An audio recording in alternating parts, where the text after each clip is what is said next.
আসসালামু আলাইকুম। আমি আরিফ আহমেদ। আপনাদের সকলকে আমন্ত্রণ জানাচ্ছি কাই টিভির আরও একটি নতুন ব্র্যান্ড নিউ এপিসোডে। আজকের এপিসোডে আমরা চলে যাব শালবন বিহারে আমাদের 13 হুসার্স ওপেন রোভার গ্রুপের সাথে।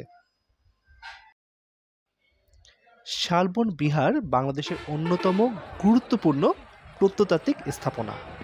এটি কুমিল্লার ময়নামতিতে অবস্থিত এবং প্রাচীন পাল রাজাদের আমলে নির্মিত বৌদ্ধ বিহারগুলোর মধ্যে অন্যতম।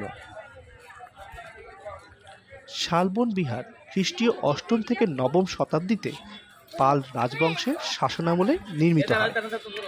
প্রত্নতাত্ত্বিক গবেষণার ধারণা করা হয় পাল রাজা ধর্মপাল 1775 থেকে 1810 খ্রিস্টাব্দে এই বিহারটি নির্মাণ করেন।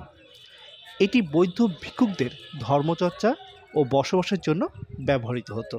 এর চারদিকে রয়েছে 115টি কক্ষ, যা মূলত ভিক্ষুকদের আবাসস্থল ছিল। বিহারের ঠিক কেন্দ্রস্থলে রয়েছে একটি প্রধান মন্দির, যেখানে বুদ্ধের বিভিন্ন প্রতিমা ও অলঙ্কার ছিল। পুরো বিহারটি লাল ইটের তৈরি এবং এতে গুপ্ত ও পাল স্থাপত্য শিল্পের নিদর্শন পাওয়া যায়। 1955 সালে এখানে প্রত্নতাত্ত্বিক খনন কাজ শুরু হয়, যা পরে আরও বিস্তৃত হয়। তো এরই মাধ্যমে আমাদের হুসার্সদের শেষ হলো শালবন বিহার ভিজিট।